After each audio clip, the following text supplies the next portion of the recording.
is Ruel's Running Podcast, a podcast about running, health, family, play, and an NSNG lifestyle. And now, here's your host, Ruel.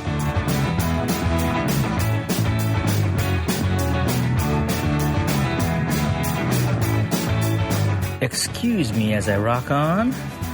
That's Went Away by Dorothy Lane. Dorothy Lane out of Martinez, California. That's out of the Cut and Dry album. Check them out at DorothyLaneMusic.com. Yeah.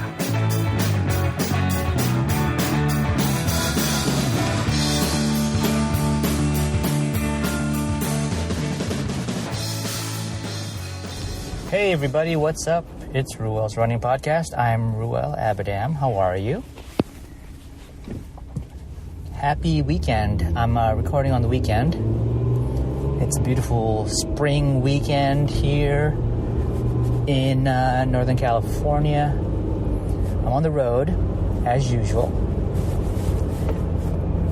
If you are a new listener, welcome to the show. If you are a return listener, welcome to the show. Thanks for being here. And yeah, I'm pretty excited because this weekend the family is going to go on spring break vacation, something like that, whatever you call it. And Lonnie's going to say, again, you're always on vacation. It seems like you're on vacation every month. And yeah, it does seem that way. But guess what? Once everything opens up, we know where folks have to go into the office and kids have to go in school, and you know, it's different here than other parts right now of the country or in the world. Yeah, when everything goes back to its former glory, then it won't be happening as often. But you know, having the kids do remote school, but you know, it helps. Although, you know, this is a spring break, so it's a totally different deal. No one's going to be in school. So yeah. What's going on? I'm trying to stay focused. I am actually delivering a package to a customer of my wife's bake shop. And it was sort of a ad hoc, I believe it was an ad hoc request. They happen to be local, and you know, my wife happened to be able to fulfill her request, her order, without a lot of complexity. So here I am, enjoying this Saturday morning. So yeah, what's going on? What's cooking? What is cooking? You know, one of the most recent things that I enjoy, that I've learned to enjoy, while I'm currently on this carnivore or ish meat-based focus of nutrition, is having to learn about, you know, organ meats and being open to eating organ meats. And I probably talked about it in the past episode or two, but I don't know if I talked about this particular recipe. It's not much of a recipe. It's called Rebasashi, as I discovered, and essentially it's liver sashimi, you know. And if Lonnie's listening, he's like, yeah, gross, what's wrong with you? And if Kurt Leopard's listening, which I doubt he listens to this silly show, but if he happens to, what's up, Kurt? Kurt would say, doesn't that boy know about fire? I'm gonna have to send him a grill. Yeah, so, you know, I've learned to eat liver, and I've learned to eat it raw. You know, I've ordered meats, as I've talked about in the past, from a couple of sources, and, you I took the chance, the risk of, cutting up a piece of the meat just to understand, just to process what the meat tastes like, and what it tastes like raw than what it tastes like cooked. And I tend to like liver on the rare side, medium rare to raw. It just ends up being that way for me, because the taste of liver cooked beyond medium rare it's really strong for me. But what I did discover is, and I talked about it before, that I managed to purchase a batch of beef liver that tastes awesome. So awesome. It for some reason it isn't strong, and I'm hoping that the next time I buy another batch, it's going to be just as wonderful. So anyways, back to the recipe. Again, it's Rebasashi. That's the name for basically liver sashimi, and I've made it with the beef liver. And it isn't anything other than just having the beef liver. I like to rinse it off and pat dry, just so that any of the, its own blood that's been sitting on in the packaging gets rinsed off. I don't know. Maybe it doesn't make a difference, but I like it that way. I like to have it sort of somewhat clean. And it's just slicing it into nice small slivers or cuts, an inch or two, and then I'll make a dipping sauce these days. Before I would just eat it kind of like you would a tuna sashimi with a soy sauce, a substitute soy sauce with wasabi paste, and then on the side of pickled ginger. But these days I've discovered a brand of substitute soy sauce that I really enjoy. In the past, the substitute soy sauce had been coconut aminos, and coconut aminos is not a substitute for soy sauce, y'all. It does not taste anything like a soy sauce does. It's its own thing, so it's kind of like it's not right. But this brand of soy sauce from Ocean Halo, their product is called No Soy. It's a sauce. It has a little bit of molasses in it, but given the fact that I'm eating raw fish and raw beef liver, I think that outweighs, the little bit of molasses that's in the sauce, and it truly tastes like a soy sauce, unlike coconut aminos.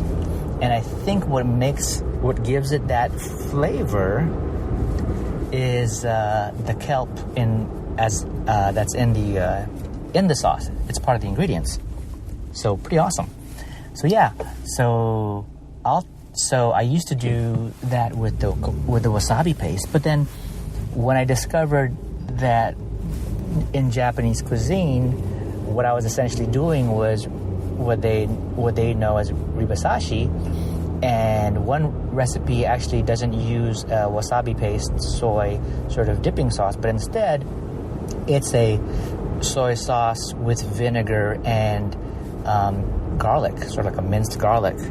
And again, so I make a dipping sauce with vinegar, the no soy sauce, and the garlic, and now that's how I'm having it.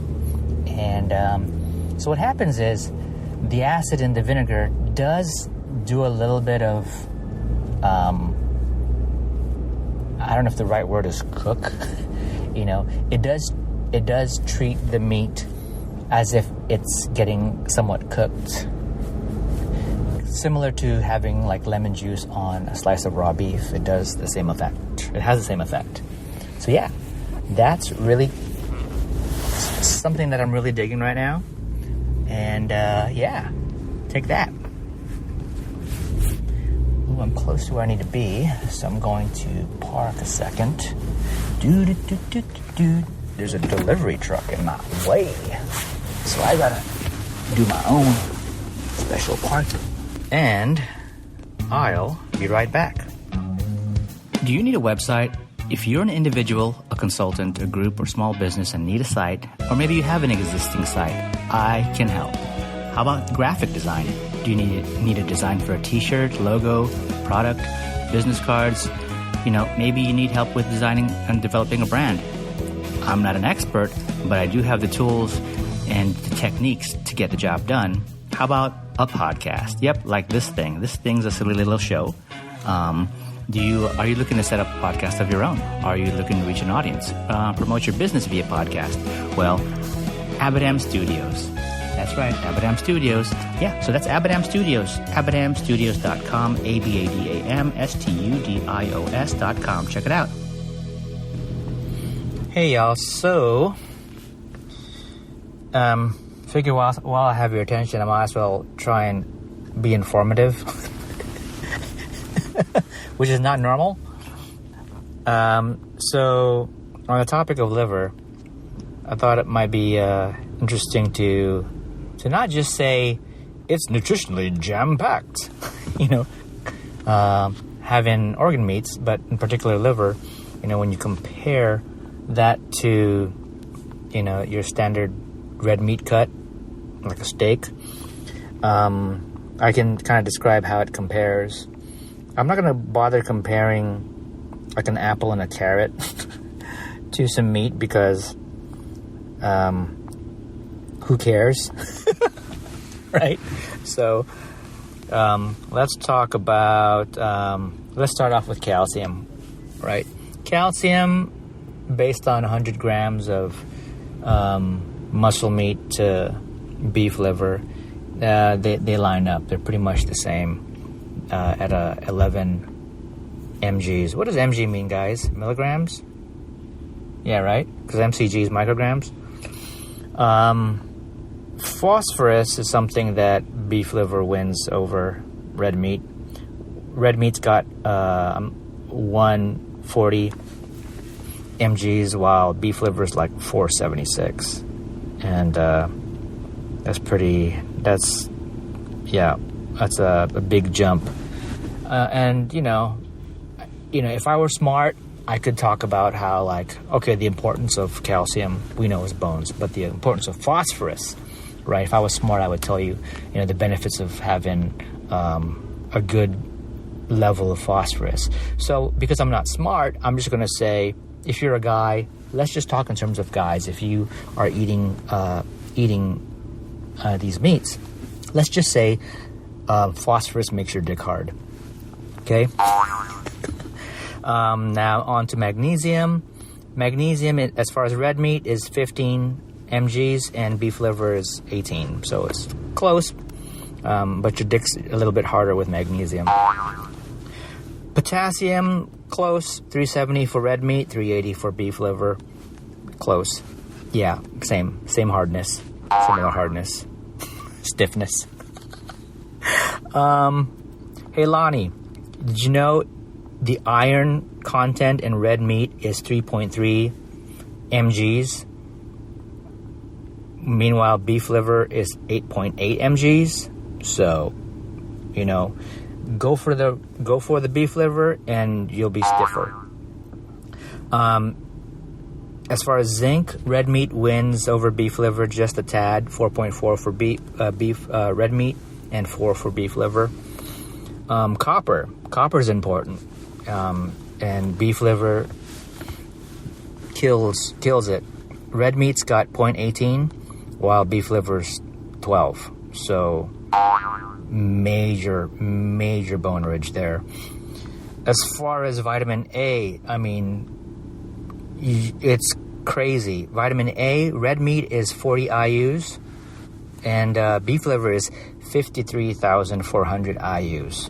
So we're talking, super hardness, super stiffness, enough to cut a diamond as far as vitamin A is concerned with beef liver. Vitamin D, we know, is important. Red meat, there's trace, as it's described on this chart that I'm getting off of a Kresser website. And it's 19 IU with beef liver. So vitamin D wins on the liver side. Vitamin E, the steak side wins at 1.7 mgs. And with beef liver, its vitamin E content based on 100 grams is 0.63. So not so stiff, not so hard. Vitamin C, yes. Vitamin C, red meat, on this chart says none. But for beef liver, it's 27 mgs. This is great. Thiamine is 0.05 for red meat, but 0.26 for liver. Riboflavin, because riboflavin is it sounds like a hip-hop artist. Mine is riboflavin. Yeah, boy. 0.20 mgs for red meat and 4.19 mgs for liver. So you got to increase your riboflavin. Niacin's higher with liver. Let's just say that. 16.5 with liver, 4 for red meat. Pantothenic acid. Everybody knows the benefit of that. It's 8.8 for liver and 0.42 for red meat. So major boner alert there. For vitamin B6, liver wins at 0.73. Meanwhile, steak is 0.07. Folate. Liver kills it in folate. Liver kills it in biotin. And liver super kills it in vitamin B12. So folate, 145 liver, 4 for steak. 96 as far as liver with biotin.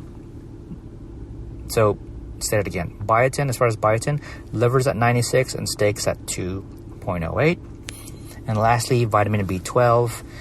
You've got a steak that'll get you 1.84 micrograms, or mcg. I guess that's what that means. I'm not smart. 1.84 again for steak, and 111.3 for beef liver. So there you go. There's a breakdown. I hope that was informative. So, guys, if you want to be super hard, have yourself some beef liver. Obviously, that's not true. I don't want you guys messaging me saying, hey, man, I've been choking down this beef liver and I'm as limp as a wet sock. I'm not a urologist. I just play one on TV.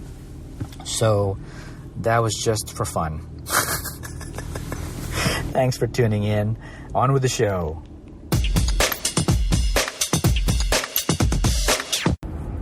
I'm back. So yeah, anyways, that's that. That's Rebasashi, aka liver sashimi. Most folks aren't gonna enjoy it, but that's okay. Jam-packed, full of nutrients, so I'm good to go.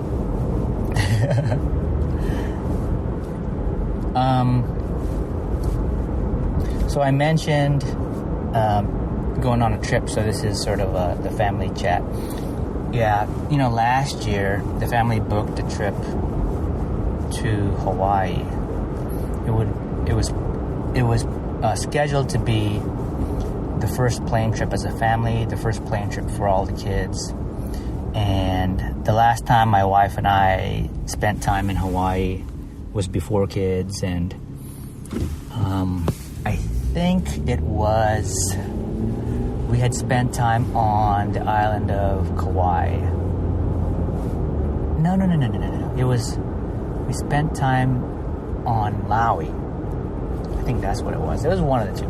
Kauai was before we were married, and we were planning our wedding, We were visiting some spots, some venues on the island, and bought some things. This way. Bought some things to be part of the wedding, like some attire for the groomsmen, some jewelry for the bridesmaids and maid of honor and things like that, So, but it could have been Maui. It could have been Kauai, actually. I don't know. It was weird because we had originally planned to have a wedding, some sort of wedding ceremony on an island in Hawaii. So we had contacted folks, like hotel resorts or event locations, or what do you call it? Venues. And so we scheduled time with them, and when we had booked our trip to the island, and then sadly after we learned that my future mother-in-law, my wife's mom, was diagnosed with cancers, and so she flew over from Guam to stay with us and my wife's other siblings here in California, as we took care of her and drove her to her medical appointments or cancer treatments. And so that meant that there was no way we were going to have a wedding on a Hawaiian island. There was no way we were going to take her mom away from her treatments, or even try to have her fly, because she was really in rough shape. So that decision was made for us pretty quick, and it was difficult because we were we, in addition to Hawaii, we thought about Southern California or the middle of California, somewhere by the beach, somewhere that wasn't cold but it was by an ocean. But my mother-in-law's condition made that decision for us to just have it local to where we were in Northern California.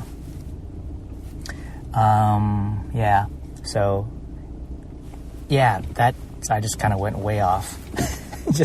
So looking forward to this weekend. If all things work out, the family will make it to the island, and we'll get to see some close friends, some friends that were formerly from Northern California, and some friends who we went to school with on Guam. So looking forward to it.